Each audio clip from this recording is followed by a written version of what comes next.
One day, I was at work and somehow the topic of vampires came up. We agreed and complained about how vampires in today's media are portrayed in this overly romanticized fashion instead of being the blood-sucking killing machines that we absolutely missed seeing on the big screen. If you like that Twilight stuff, that's up to you.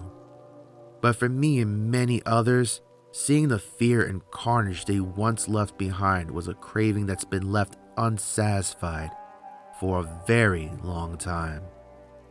While I still hate overly romanticized vampiric fiction, I think I was given more than I could chew. For you see, after that shift, that conversation would soon become a foreshadowing factor, a bad reminder to be careful what you wish for. I started my car and began the journey home, when suddenly I was reminded of an odd birthday party. It was a typical kid's birthday party with candy, cake, paper hats, etc. Only, for some odd reason, there was a stopping point in my memory of the party.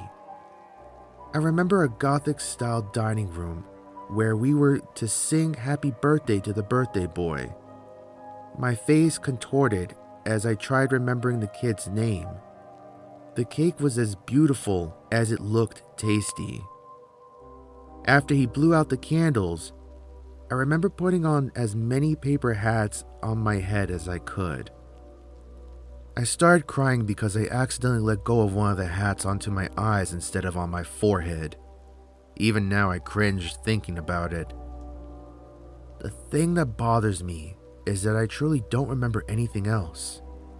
I don't even remember leaving, but I clearly did since I hadn't been there for a very long time, and I got a job out of state.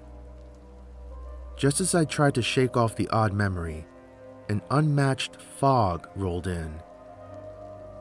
I didn't think anything of it until I saw a woman on the side of the road. She caught my attention for two reasons.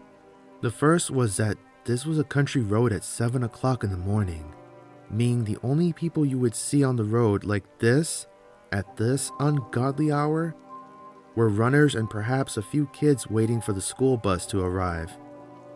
Yet, the woman didn't have any running clothes or kids with her. The sun wasn't really peeking over the horizon yet because of good old daylight savings time on a beautiful September morning. She looked at me the way one looks at an old friend and proceeded to smile and wave at me. Trying not to be rude, I returned the gesture. It was then that the second oddity occurred. Do I know her somehow? I said to myself as I kept driving home. I arrived at a stop sign and stopped. I barely stopped on time because of how thick the fog suddenly got. That's when I was startled by a sudden knock on my driver's side door. I looked to see it was the same woman from before. I was able to tell from her facial features that she was, in fact, a middle-aged woman. Yet, she seemed to have this odd youthful vibe to her. I rolled my window down halfway in case she was some crazy bitch who felt like critiquing my driving skills. "Can I help you with something?" I said sternly. Just wanted to tell you you forgot something important. She said with a smile that was meant to be warm and inviting and yet left me frozen in fear. Forgot what exactly? I said as I slowly reached for the pedal. She only said 2 words to me. Vampire Street. And in the blink of an eye, she vanished. I'm not talking about she ran off into the fog kind of vanished. I mean she literally disappeared before I could even process what she had said to me. The fog lifted enough to drive home easier. But what the strange woman said to me left me with more questions than answers. Who was she? And why did she seem so familiar? I kept trying to remember, but I just couldn't remember anything. I tried giving my mom a call that night to see if she remembered anything about the birthday party where I hurt my eyes, but she sounded confused and didn't remember anything like that happening. I was about to feel relieved when she suddenly remembered it. She told me I was crying and not even my grandmother could calm me down. Then suddenly one of the guests said something to me and I stopped crying. I asked her if she could remember what the woman said, but she replied back with a simple, "No, sorry. If I remember anything else, I'll let you know though, okay?" She then tried to see if I was okay, but I told her that I had to go and hung up. I called up my cousin Mac to see if he remembered anything. He said it happened at a birthday party in Coney Island, but couldn't remember the name of the street it was on or whose party it was. He wanted to tag along with me since he hadn't seen me in a few years and didn't think it was smart for me to go alone. I swear if I knew what I knew now, I would have just left this whole nonsense behind me and continued to live my life. Mac and I met up at Coney Island. Unfortunately, as cliche as this might be, we met up after dark. It was freezing cold, but between the full moon and the streetlights, at least we had some light. We caught up on each other's lives as we began walking down a few streets until we found it. Wow. And here I thought you were just high or some shit, but here it is. Mulberry Street and Vampire Street, he said in just as much amazement as I felt. I thought it was a dream.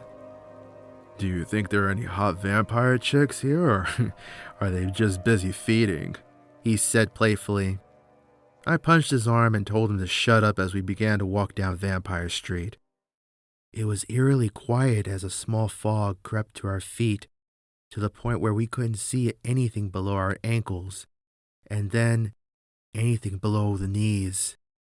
Mason, I think we need to go, man. Something isn't... In the blink of an eye, Mac was gone. I started to panic and shouted for him over and over.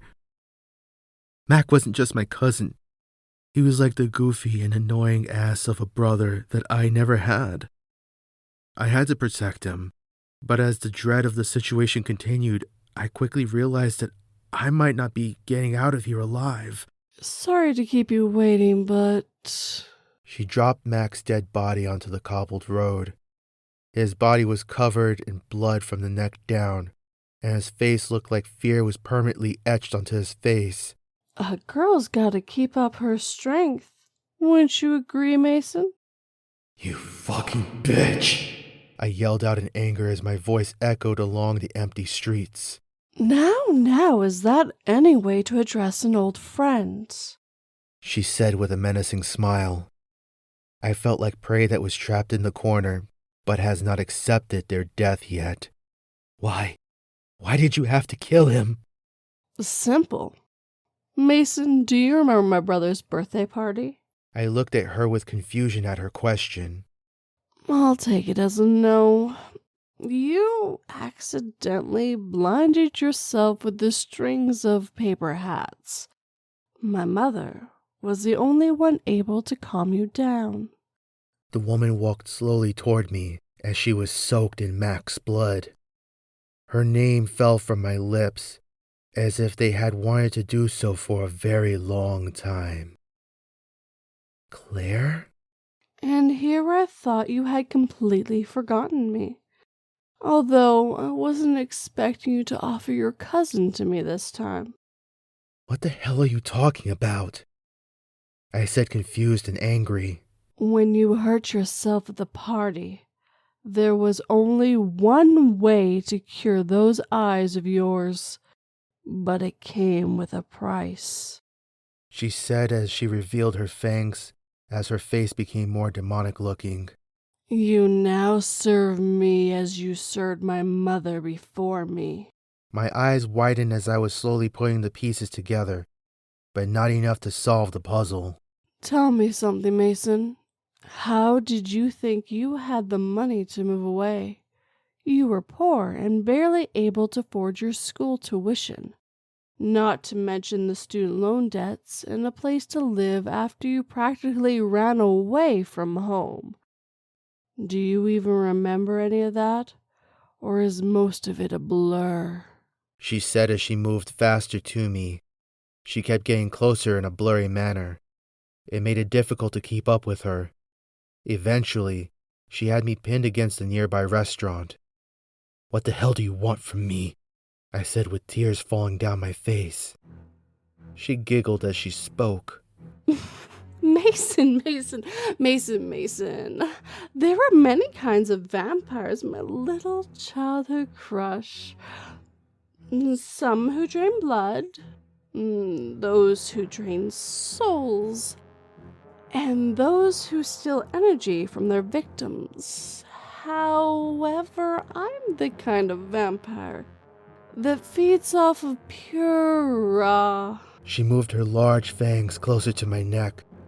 I couldn't fight back as she was mere inches from my neck and had a surprising amount of strength for a woman of a thin and pale physique.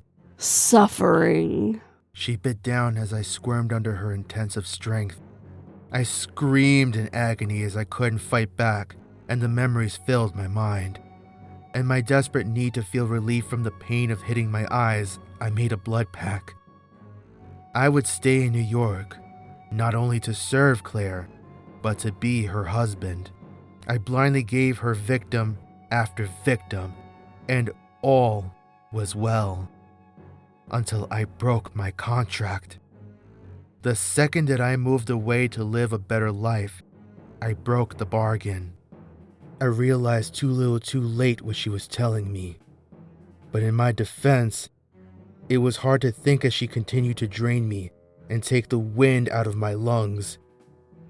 Claire loved me, as much as a blood-sucking vampire could love a mere human. I began to blame myself for hurting her without knowing it. I barely fought her after I realized it, my hot tears falling down my cheeks as I slowly went to stroke her cheek. It was weak sounding, but I apologized to her.